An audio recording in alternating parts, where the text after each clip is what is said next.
그리스도인이라면 누구나 성경을 읽습니다. 그런데 이런 성경을 대함에 있어서 우리는 사실적 관점이 아니라 진리적 관점, 즉 하나님의 관점으로 봐야 합니다. 그게 그 말 아니냐고 할 수도 있는데 다릅니다. 일예로 오래전에 어떤 분이 댓글로 고린도전서가 요한계시록보다 시기적으로 더 먼저 쓰여졌기 때문에 고린도전서 15장 51절에서 언급하는 마지막 나팔을 계시록 11장에 나오는 마지막 7째 나팔로 해석하는 것은 앞뒤가 맞지 않는 해석이라는 말을 하신 적이 있었습니다. 사실적 관점으로 보게 되면 당연히 시기적으로 맞지 않기 때문에 이 주장이 맞다고 할 수도 있습니다. 하지만 진리적 관점, 즉 하나님의 관점으로 보면 고린도전서 15장 말씀은 성령님이 계시해 주셔서 훗날 일어날 일의 예언의 말씀으로 기록되어진 것입니다. 그래서 성령님이 통로로 쓰여질 저자에게 역사하셔서 그 구절을 쓰게 하실 때는 사람이 의도하고자 하는 게 아니라 하나님이 의도하고자 하시는 대로 쓰여지게 된 것입니다. 즉 바울은 의도하지 않았더라도 시간을 초월하시는 하나님이 하고자 하시면 시기적으로 늦게 쓰여졌든 먼저 쓰여졌든 간에 그 말씀 안에 하나님이 뜻하고자 하시는 의미가 그대로 들어가게 되는 것입니다. 하지만 성경을 단순 사실적 관점으로만 보게 되면 하나님이 역사하시는 섭리를 입체적으로 이해하지 못하고 단면적으로만 이해하기 때문에 진리적 관점으로 나아갈 수가 없습니다. 즉, 진짜 하나님의 의도와 뜻은 제껴버린 채 말 그대로 해석을 위한 해석만을 하게 되고 그렇게 되면 철저히 사실적 관점에 근거한 인본적 기준의 해석과 풀이만 하게 됩니다. 본인은 성경을 최대한 문맥적이고 원론적으로 접근해서 오류가 없는 해석을 하고 있다 여기더라도 실상은 지식적으로만 해석하고 받아들이게 되는 것입니다. 그리고 이것은 하나님께서 성경의 여러 번역본을 통해 역사하시는 주권적 섭리에 대한 오해와 잘못된 방향성에 의해 빚어진 일들입니다. 종종 특정 성경 구절에 있어서 원어의 의미가 다르게 나와 있는 것을 보고 번역이 잘못되었다 주장하시는 분들이 있습니다. 우리가 헬라어나 히브리어 성경의 원문을 찾아본다면 그것은 어디까지나 번역본의 내용에 대한 더 깊고 세밀한 의미를 파악하기 위해서입니다. 그리고 무엇보다 이런 탐구 과정은 반드시 성령의 인도하심 아래 진행되어져야 합니다. 그래야만 하나님의 섭리를 벗어나지 않는 범위에서 그분의 뜻대로 이해하고 받아들일 수 있습니다. 예를 들어 어떤 성경 구절을 보면 숫자 5로 해석되어 있습니다.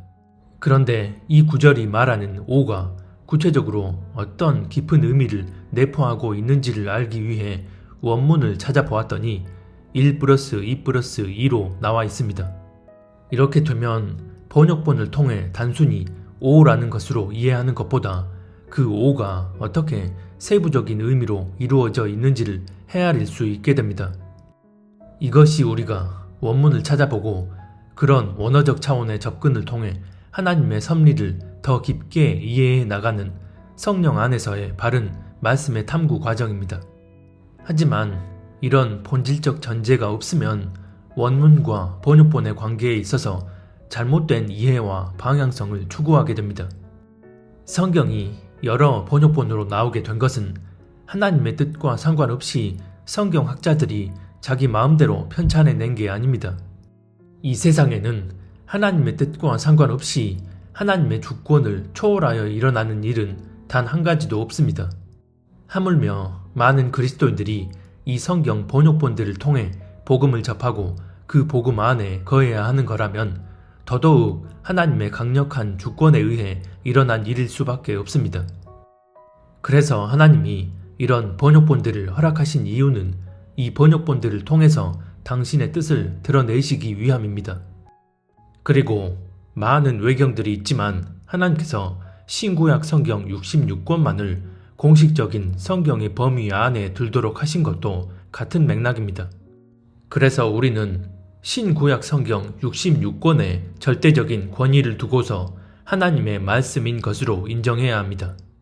어쨌든 시중에 많은 번역본들이 있고 그 번역본마다 번역의 차이가 있지만 이 차이는 보다 정확한 표현, 보다 자연스러운 의미로서의 차이가 있는 것이고, 이런 번역본들을 통해 서로 의미를 보완해 가며 말씀을 알고 이해하게 되는 것이 하나님께서 번역본을 허락하신 이유입니다.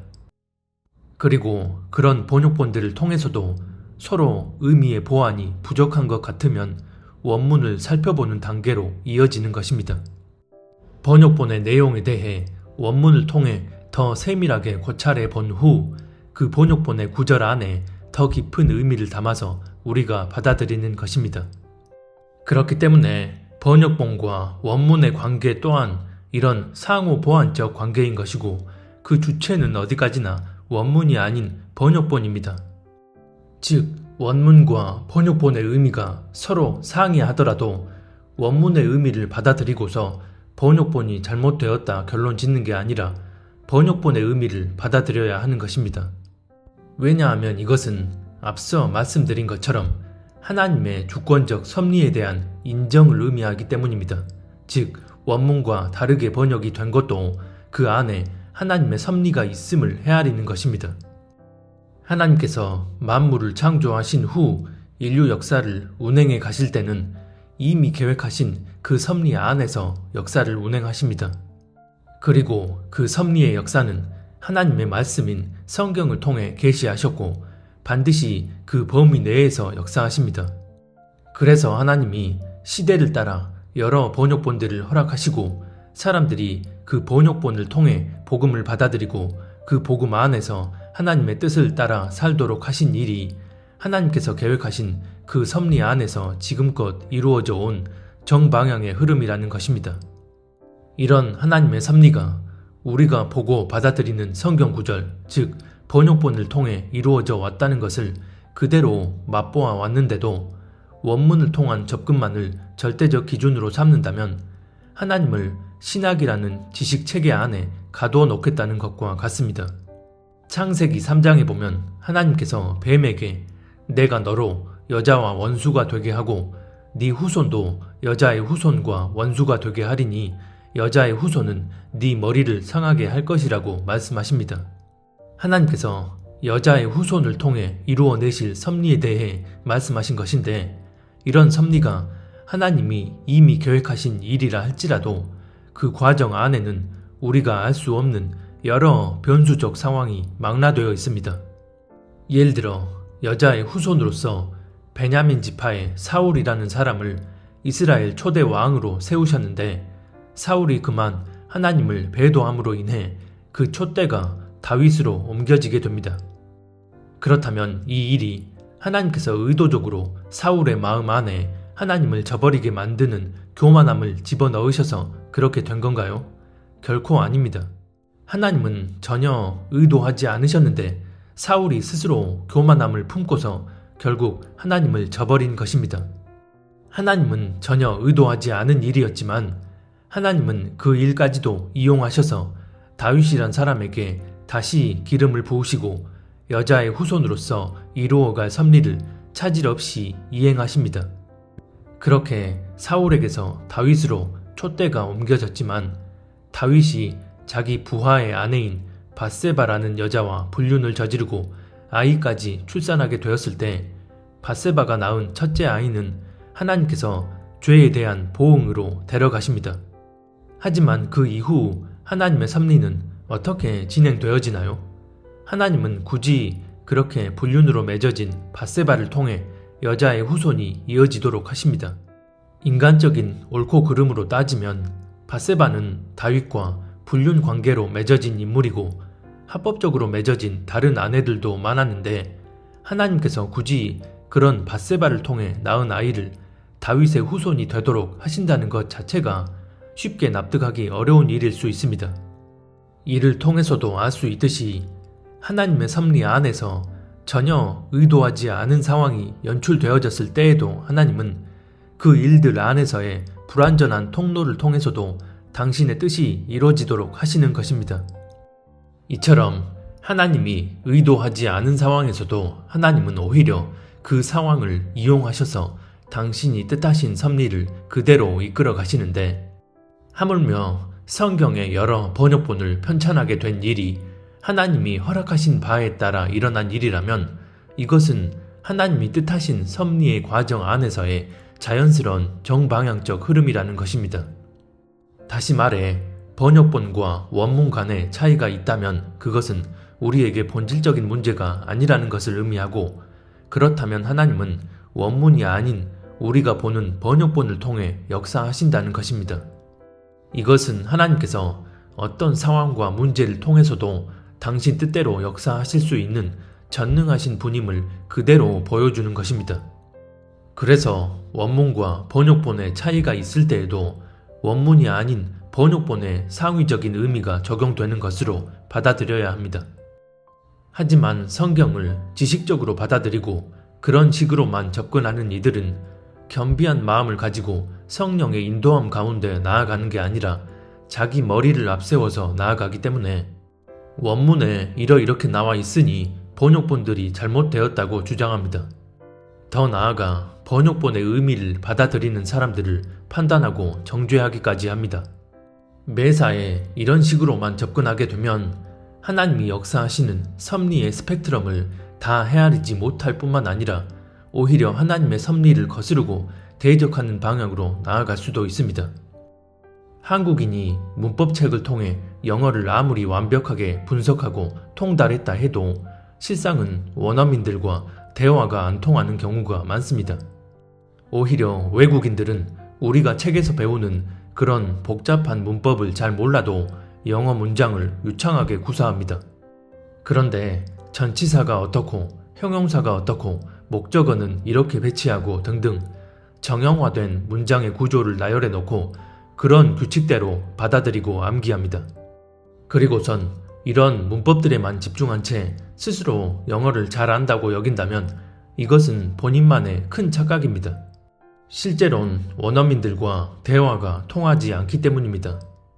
그래서 영어를 안다는 것의 본질은 책에서 배운 그런 문법대로 영어를 알고 있느냐가 아니라 영어를 국어로 사용하는 원어민들에 맞는 실제적인 대화가 가능하느냐입니다.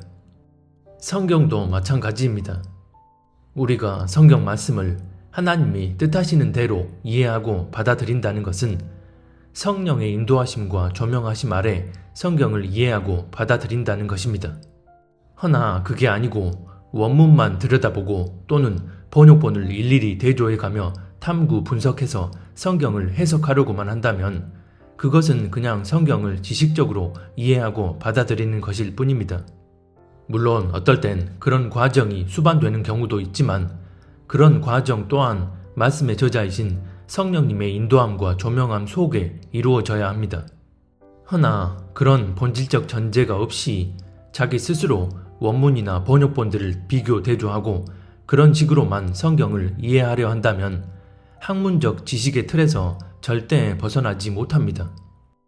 그래서 어떤 경우는 자신이 킹제임스 번역본과 다른 번역본을 일일이 대조해가며 해부해 봤더니 킹제임스 번역본만이 오류가 없는 진짜 하나님의 성경이고 다른 번역본들은 다 마귀가 번역한 가짜 성경이라 주장하기도 합니다. 이런 식으로 특정 번역본만이 진짜이고 나머지는 다 가짜라고 주장하는 이들이나 또는 원문과 번역본을 비교해서 이건 번역본이 잘못됐다고 말하며 자기 해석이 원문에 맞는 해석이라 주장하는 이들은 철저히 거르시고 멀리 하시는 걸 권해드립니다. 하나님은 숫자 100이라는 범위에 맞게 역사하시는 분이라고 한번 가정해 보겠습니다. 이렇게 되면 30 플러스 70도 100이 되지만 15 플러스 85도 100이 되고 3 플러스 97도 100이 됩니다. 100이 될 수 있는 경우의 수는 다 헤아리지 못할 정도로 많습니다. 하지만 인간은 하나님이 역사하시는 그 초월적이고 광대한 섭리를 헤아리지 못한 채 무조건 50 플러스 50만이 아니면 30 플러스 70만이 하나님이 역사하시는 섭리다 라고 규정해버립니다. 하나님이 100이라는 범위에 맞게 역사하시는 분이라는 것이 절대 진리라면 어떻게 조합이 되든 100이 됨으로써 하나님의 섭리 안에 있는 흐름인데도 그걸 인정하지 않고 받아들이지 않는 건 하나님의 섭리를 멋대로 규정해버리면서 월권을 행사하는 것일 뿐입니다. 편협한 종교적 프레임에 갇혀 있으면서도 깨닫지 못하고 있다면 이것만큼 어리석은 경우는 없을 것입니다. 앞을 못 보는 맹인이 코끼리 다리를 직접 손으로 만져보고 더 나아가 귀까지 나름 세세히 만져보았습니다. 그리고선 코끼리 다리는 이렇고 귀는 이러하니까 코끼리는 이러이렇게 생겼다 라고 정의를 내립니다. 자신이 아무리 코끼리의 여러 부위를 손으로 세세히 만져보아봤자 그 사람은 앞을 못 보는 맹인으로서 그가 정의하는 코끼리는 코끼리의 전체 모습도 아닌 코끼리의 일부에 대한 자기 생각일 뿐입니다. 무엇보다 그렇게 직접 만져본 부위들마저도 눈을 뜨고 바로 보지 않으면 그 모양을 제대로 알 수 없음에도 자신이 손으로 만져본 그것만 가지고 코끼리 모습 전체를 자기 뜻대로 정의 내려버립니다. 직접 손으로 만져보지 않고서도 눈으로 코끼리를 담아서 코끼리를 정의할 수 있다면 그것이 바로 원문이나 번역본들을 일일이 따져보지 않아도 겸비한 마음으로 성령의 인도함을 구하며 그분이 영의 눈을 열어주실 때 조명해 주시는 대로 성경을 이해할 수 있는 것입니다.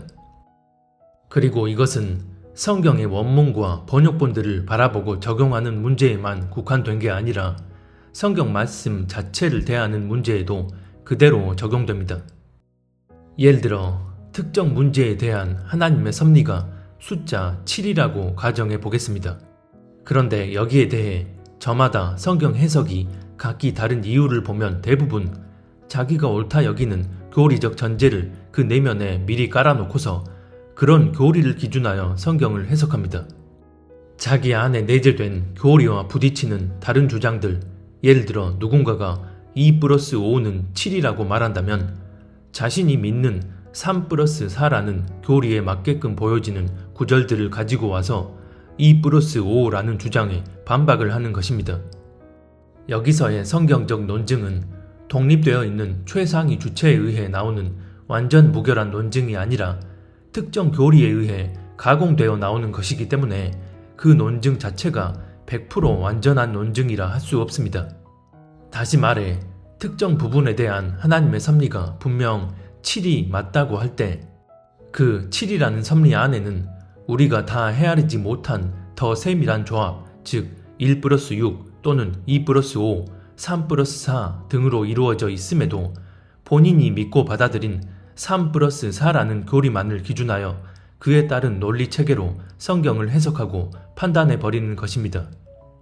실제로 3 플러스 4가 7이라는 교리에 맞게 해석되어지는 구절들이 있기 때문에 자기가 옳다 여기는 바가 완전한 진리라고 여깁니다. 하지만 그런 교리적 전제가 내면 깊숙이 뿌리 박혀 버리게 되면 오직 3 플러스 4가 7이라는 교리에 의해서만 모든 것을 판단하기 때문에 2 플러스 5인 것으로 해석되어지는 구절에 대해선 이건 번역이 잘못되었다거나 그렇게 해석하면 안 된다는 식의 논리를 펴니다. 이것은 하나님이 역사하시는 섭리를 입체적으로 이해하지 못하고서 자기가 옳다 여기는 교리에 국한시켜서 단면적으로만 받아들이는 것입니다. 이것이 바로 해석의 여지가 다분한 문제에 있어서 서로 내가 옳으냐 네가 옳으냐 하며 논쟁이 난무하는 이유입니다. 이런 상황에 해당하는 대표적인 경우는 마지막 때의 징조나 주님의 재림에 관한 문제입니다. 그 가운데 휴거 시기에 관해서 잠깐 얘기를 해보자면 저 같은 경우 상당 기간 동안 환란 전 휴거가 맞다는 생각을 하고 있었습니다. 그러다 차츰 그리스도인들도 환란을 겪어야 하는 게 아닐까 라는 생각이 조금씩 들기 시작했습니다. 이 문제에 있어서 이런 우유부단함이 나오는 이유는 휴거에 대한 특정 교리가 확고부동하게 내 안에 자리해 있지 않았기 때문입니다. 그러다 2018년 10월 어느 날 하나님께서 갑작스럽게 휴거가 2번이라는 말씀을 해주셨고 환란 속에서 일어날 휴거가 메인이라는 말씀을 해주셨습니다. 당시 그 음성을 듣고 바로 휴대폰을 꺼내서 휴거 2번이라는 단어로 검색을 해봤던 기억이 아직도 생생합니다. 그리고 며칠이 지나 성경을 보는데 그 전까진 전혀 보이지 않던 부분을 새롭게 조명해 주셔서 제가 들은 음성에 대한 진위를 성경으로 확증해 주셨습니다. 만약 제가 음성만 듣고 성경을 통해선 조명받지 못했다면 제 스스로 확신하지 못해서 이렇게까지 전하지 못했을 것입니다. 또 반대로 확실한 음성은 듣지 못한 채 말씀을 통해서만 해석이 되어졌다면 우유부단한 성격에다 쉽게 다룰 수 있는 주제도 아니기에 이렇게까지 전하지 못했을 것입니다. 그래서 하나님은 이런 저의 부족한 믿음을 아시고 먼저 음성으로 들려주신 후 성경을 통해 구체적으로 조명해 주신 게 아닌가 싶습니다. 허나 그렇다고 해서 제가 환난 전과 환난 중 휴거만이 진짜이고 환난 후 휴거는 가짜다 라고 말할 수는 없습니다. 왜냐하면 하나님께서 1+6과 2+5가 7이다 라고 말씀해 주셨으면 그 부분에 대해서만 가감없이 전하면 되지 3+4는 거짓이다 라고 전한다면 그것은 1+6과 2+5가 7이라고 하셨으니 3+4는 거짓이구나 라는 내 생각을 첨가시켜서 결론적으론 하나님의 뜻이 아닌 내 뜻대로 행하는 것이기 때문입니다. 저는 이런 휴거 시기처럼 해석의 여지가 다분한 문제에 대해 스스로 옳다 여기는 바대로 확신에 차서 강하게 자기 주장을 하는 분들을 보면 너무나 신기합니다. 저같이 주관이 뚜렷하지 못하고 우유부단한 성격을 가진 사람의 입장에선 어느 날 갑자기 내적 음성을 듣고 그 이후 성경을 통해 보이지 않던 부분이 열려서 이것을 그 음성에 대한 확증으로서 주님이 열어주신 거라 믿은 경우인데, 다른 분들은 그렇게 강력한 확신을 할 수 있는 근거가 대체 어디에서 기반된 건지를 도무지 알 수가 없기 때문입니다. 본인들은 자기가 옳다 여기는 대로 성경이 해석되기에 자신이 믿는 바가 맞다고 주장하지만 사실 성경을 지극히 객관적으로 보면 특정한 휴거 시기를 가지고 자기가 옳다 여기는 바를 앞세워서 다른 주장들에 대해 판단 정죄하면서까지 자신있게 말할 수가 없습니다. 왜냐하면 성경은 휴거 시기에 관해 아주 명쾌하게 말씀하고 있는 게 아니기 때문입니다. 하지만 각자 자기가 보는 관점대로 문맥적으로 이러이렇기 때문에 원문엔 이렇게 나와 있기 때문에 등등 실상은 자기 식대로 해석을 하면서 다른 주장들에 대해선 자신이 믿는 그 교리적 논리에 따라 핏대를 세우며 변증을 하려고 합니다. 스케치북 도화지에 특정한 그림들을 채워 놓았다면 거기엔 새로운 것을 더 채워 넣을 수 없습니다. 반면 어떤 것도 채워져 있지 않다면 새로운 그림을 채워 넣을 수 있습니다. 하나님이 우리에게 역사하시는 방식도 이와 같습니다. 만약 내 안에 특정 교리에 기반한 내 뜻, 내 관점들이 채워져 있다면 하나님께서 당신의 온전한 진리를 내 안에 채워 넣으실 수 없습니다. 하나님이 능력이 없으셔서가 아니라 하나님의 속성과 성품 자체가 우리에게 강제로 역사하시는 분이 아니기 때문입니다. 그러면 그 안에 무언가로 채워져 있는 상태에선 남은 여백을 통해 하나님이 역사하실 수 있겠지만 그렇다 할지라도 그 사람이 나아가는 실질적인 방향성은 이미 채워진 그 교리에 기준한 내 뜻, 내 생각, 내 관점에 의해서입니다.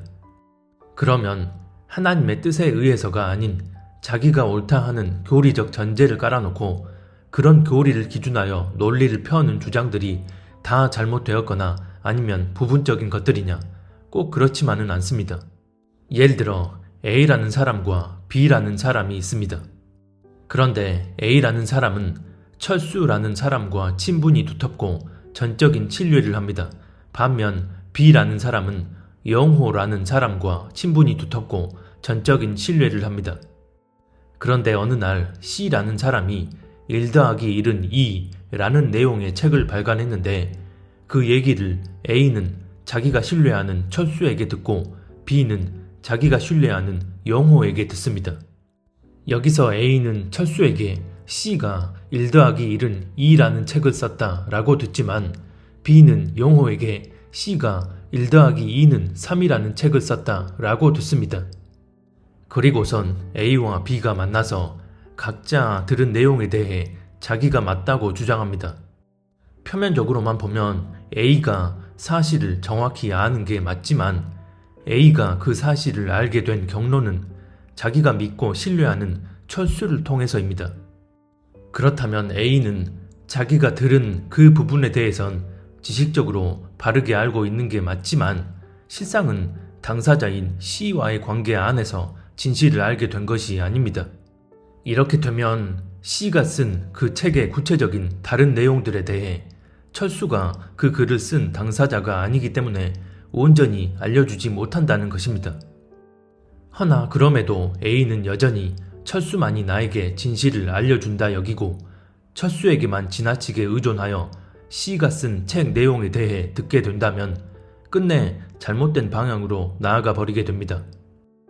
여기서 우리가 잊지 말아야 할 부분이 있습니다. 성경에 기반되어 있는 진리를 바르게 알고 있다는 그 사실이 우리의 온전함을 증명하는 게 아니라는 것입니다. 물론 먼저 바르게 알고 분별해야 그에 맞는 올바른 방향성이 실제 삶 가운데 나타나는 게 맞습니다. 허나 많은 경우 그런 차원이 아니라 단순히 진리를 머리로 아는 것 자체가 본질이라는 착각에 빠져 있는 것을 봅니다. 자신은 1+1은 2라는 진리를 알고 있지만 다른 사람이 이 진리에 대해 잘못 알고 있다고 할 때 그 사람을 비난하고 정죄를 합니다. 대부분은 표면적으론 그 자체가 본질적인 진리이고 저 사람이 그 진리를 잘못 알고 있기 때문에 바로 잡아주는 게 마땅하다는 그럴듯한 명분을 깔아놓고서 그렇게 행동합니다. 허나 그 내면의 진짜 본심은 자기 교리와 부딪히는 그 상황에 대해 참지 못하고 자기 주장을 관철하려 하며 다른 사람을 판단 정죄하는 것입니다. 저 사람이 잘못 알고 있기에 바로잡아 주겠다는 것 자체가 자기 뜻으로 나아가는 것입니다. 애초에 이 상황은 누군가가 실제 삶 가운데 죄를 죄로 여기지 않고 낭떠러지를 향해 내달리고 있는 그런 상황을 말하는 게 아니라 어떤 사실에 대해 머리로 잘못 알고 있는 경우를 말하고 있는 것이기 때문입니다. 정말 하나님을 경외하는 사람이라면 그 사람이 무언가를 잘못 알고 있는 것 같아서 안타까운 마음이 들 때 겸비한 마음으로 주님의 인도하심을 구하며 조심스럽게 말을 해줍니다. 그런데 문제는 정작 본인이 잘못된 사실을 진리인 것처럼 알고 있으면서 다른 사람을 향해 성령께서 마음을 주셨다고 하면서 이런 식으로 행동하는 경우도 있으니 너무나 미혹이 판을 치는 현실이 아닐 수 없습니다. 어쨌든 그렇게 했을 때 그 사람이 어떻게 반응하느냐는 그 사람의 몫이지 전하는 사람의 몫이 아닙니다. 그래서 받아들일 마음이 없는 것 같으면 안타깝지만 거기서 끝을 내면 됩니다. 허나 그렇지 않고 내가 어떤 말을 해줬더니 그에 반박하는 주장을 하면 또 거기에 반박하며 자기 주장을 펼치고 결국 평행선을 달리는 논쟁이 벌어집니다. 시작은 조심스럽게 됐는데 차츰 과열되더니 결국 감정이 표출되고 자기 내면에 있는 의도가 다 드러나는 상황으로까지 이어지게 됩니다. 표면적으론 대놓고 욕설을 하지 않고 그리스도인으로서 존댓말을 쓰고 스스로 품위를 지키고 있다 여기지만 지금의 그 상황이 어떤 내면의 동기에 의해 벌어지고 있는지가 여실히 드러나 있음에도 깨닫지 못한 채 공방이 이어지는 것입니다. 이런 경우가 인터넷 댓글상이나 SNS상에서 파다합니다. 즉, 그게 진리이든 아니든 누군가와 서로 자기 주장을 펼치며 논쟁을 벌인다면 이미 그 자체가 하나님의 뜻이 아닌 자기 뜻에 의해 나아가고 있다는 반증입니다. 요한복음 6장에 보면 예수님께서 내가 하늘에서 내려온 것은 내 뜻을 행하려 함이 아니요 나를 보내신 이의 뜻을 행하려 함이라고 말씀합니다. 그런데 사복음서 곳곳에 보면 예수님은 서기관 바리새인들과 율법에 관해 이런저런 변론을 벌이는 상황을 볼 수 있습니다.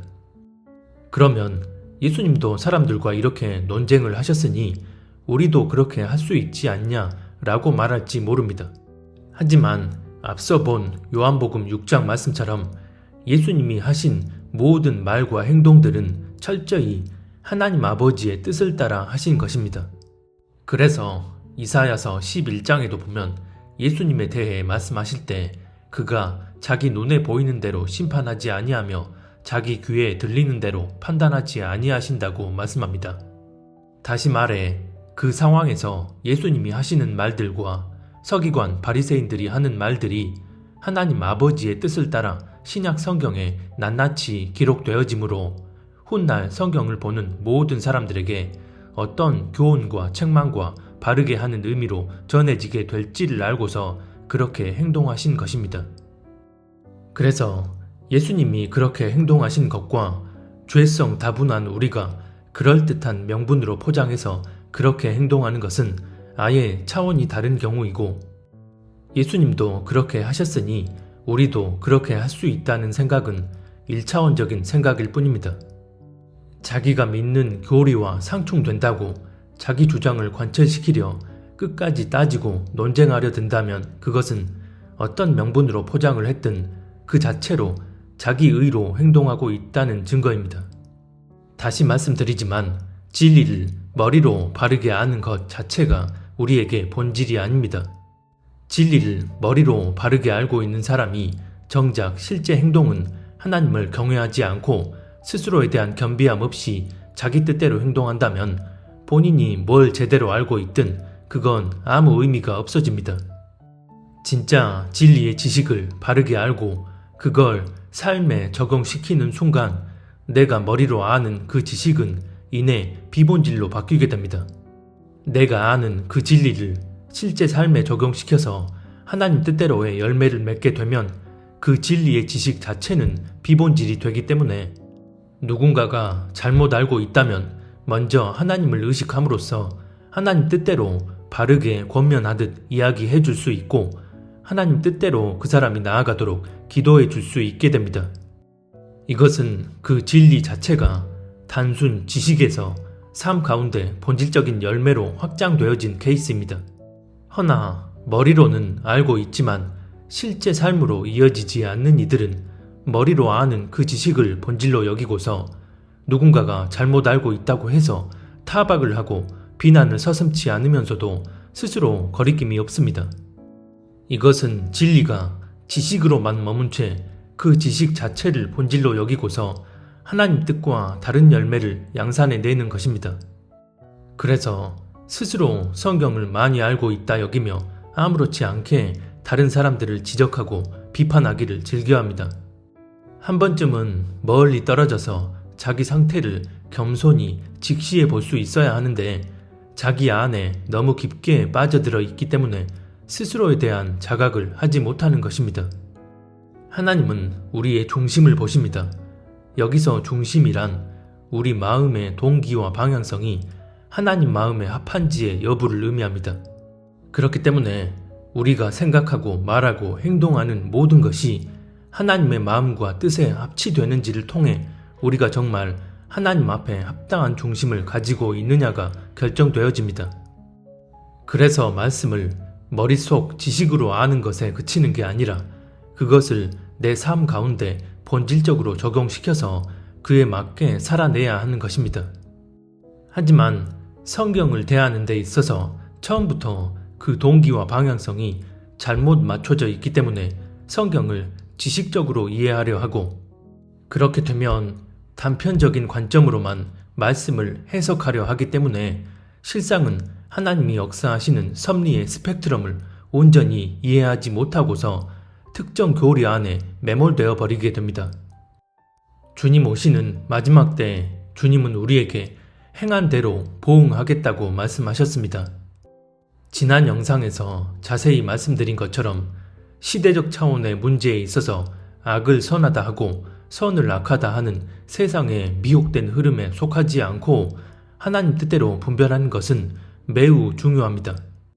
하지만 그런 모든 분별의 문제를 개인적 삶의 영역에 적용시키는 데 있어선 우리가 머리로 알고 분별하는 것을 넘어서 우리의 말과 행동을 통한 실제적인 열매로 드러나야 합니다.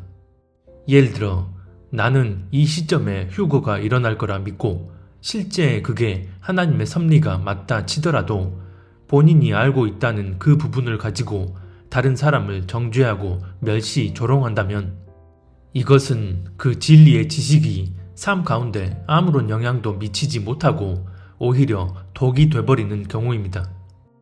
또 악을 선하다 하고 선을 악하다 하는 세상 흐름에 미혹되지 않고 바로 알고 분별하는데 그렇지 못한 다른 사람들을 향해 정죄하고 조롱하고 멸시해버린다면 본인이 바로 알고 분별한다는 그 사실은 되려 독이 되어버립니다. 특정 문제에 있어서 진리를 바로 알고 그 진리를 사수하는 것처럼 보인다 해도 결과적으로 하나님이 보시기엔 합당치 못한 중심을 가진 사람일 뿐입니다. 그래서 우리가 하나님의 뜻을 거스르는 거짓된 세상 흐름을 간파하고 분별하여 온전히 구별되는 것과 삶 가운데 우리의 말과 행동을 통해 실제적 열매들을 맺어가며 살아가는 것에 균형 잡힌 조화가 이루어지기 위해선 반드시 내 안에 하나님을 경외하는 마음과 스스로를 겸비하게 돌아볼 줄 아는 마음이 중심에 갖추어져 있어야 합니다.